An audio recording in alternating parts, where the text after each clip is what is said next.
Mabinti wengi wamepata shida wanapoingia katika ardhi za kigeni. Hawajui kwamba unapoingia katika ardhi za kigeni unatoka kwenye mkoa wako, ambao mkoa wako labda anga lilishafunguka. Hakuna tena watu wengi kuabudu miungu ile ya kuzuia mazuio ya watu ili wasifanikiwe katika ndoa, katika uchumi, ilishabomolewa. Lakini unapoingia katika mikoa mingine anga linakuwa zito. Unashangaa binti amekuja, ni binti mzuri kabisa, anakuja anapata kazi eneo fulani, anategemea katika eneo ile, baada ya muda fulani labda atapata naye mtu wa kumwoa, atapata mchumba. Lakini anashangaa kumbe katika ulimwengu wa roho kuna siri ambayo imejificha. Ile miungu ya ardhi ile ilishanena kwamba kila mgeni anapokuja hatutaki aolewe. Watu wengi hawajui. Na ukiangalia katika zama hizi, unaangalia mbona mabinti haolewe? Kuna mikoa mingine ilishanenewa kwamba kila binti anayekuja lazima azalishwe ili asikae, lakini asikae kwenye ndoa. Na kuna maeneo mengine pia unashangaa wale wanaokuja na ndoa zao, ametoka eneo fulani lakini ameingia katika ile ardhi ya kigeni. Anashangaa alikuja tu na furaha na amani na upendo, watu wanaopendana, lakini anapoingia katika ardhi ile anashangaa mambo yanabadilika. Kumbe ardhi ile ilishanenewa kwamba mtu yote mgeni akija na ndoa yake hakuna maelewano. Tunataka mtu yote wa kigeni akija hapa ndoa yake isidumu.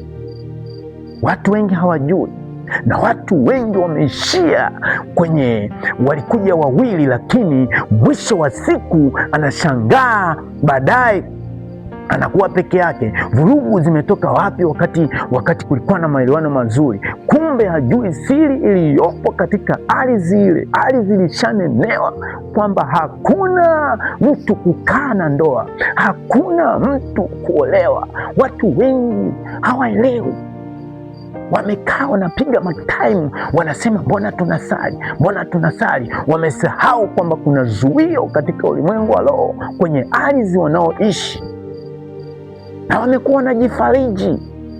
Geuka ndugu, nakwambia, shtuka mtego huo. Haleluya! Nataka uelewe, mtu wa Mungu, nataka unielewe nini ambacho nazungumza kuhusu ardhi, kuhusu mipaka. Unapoingia katika ardhi ya kigeni, unapovuka mpaka na kuingia katika ardhi ya kigeni, jua mambo haya kwamba ni mambo ya muhimu, ni mambo ya muhimu kumshirikisha Mungu, ni mambo ya muhimu ili kutegua mitego hii ambayo inakuwa imewekwa na adui. Unaenda sehemu, wewe ukifanya biashara yako haiendi, ila yule mwenyeji akifanya biashara yake inaenda.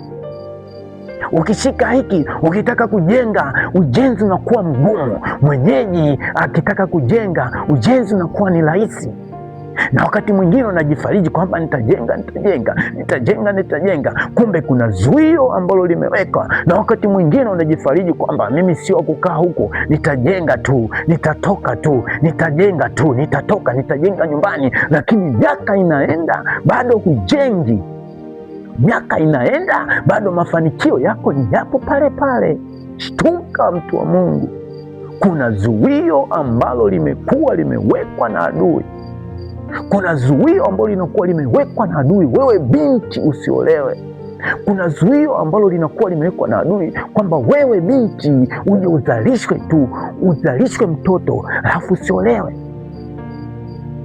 Binti anajitahidi kutafuta, yeye anaweza kaolewa hapa, lakini mwisho wa siku anakuta kumbe ni mume wa mtu. Kuna zuio limewekwa, amewekewa giza, kila anapoenda hapa asipate mwanga.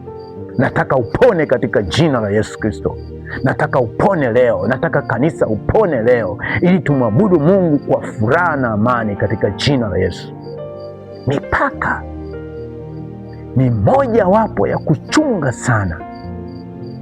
Kama katika ulimwengu wa kawaida mipaka inachungwa, ardhi kidogo tukichukuliwa mtu analalamika, ardhi kidogo tukivuka watu wanapigana mapanga. Ardhi sio kwamba imeanzia katika ulimwengu wa mwili, imeanzia katika ulimwengu wa roho. Ndio maana inajidhihirisha katika ulimwengu wa mwili. Lazima uelewe hilo. Mungu akubariki sana, Mungu akubariki sana, na ushtuke kwamba tupo katika ulimwengu wa vita. Tupo katika ulimwengu wa vita. Biblia ukisoma katika Wakorinto wa pili mstari wa 13, Wakorinto wa pili 13 inasema, maana ingawa tunaenenda katika mwili, hatufanyi vita kwa jinsi ya mwili. Maana silaha za vita vyetu si za mwili, bali zina uwezo katika Mungu hata kuangusha ngome. Kwa ingawa tunaenenda katika mwili, lakini hatufanyi vita vyetu katika mwili, tunafanya vita vyetu katika roho. Haleluya!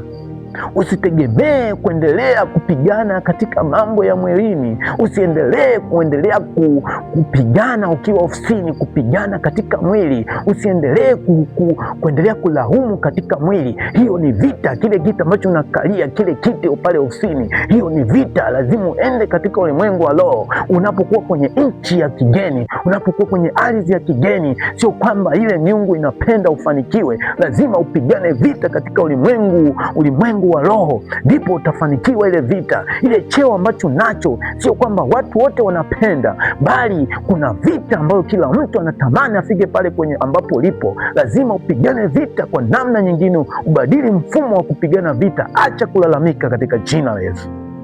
Mungu akusaidie sana, mtu wa Mungu.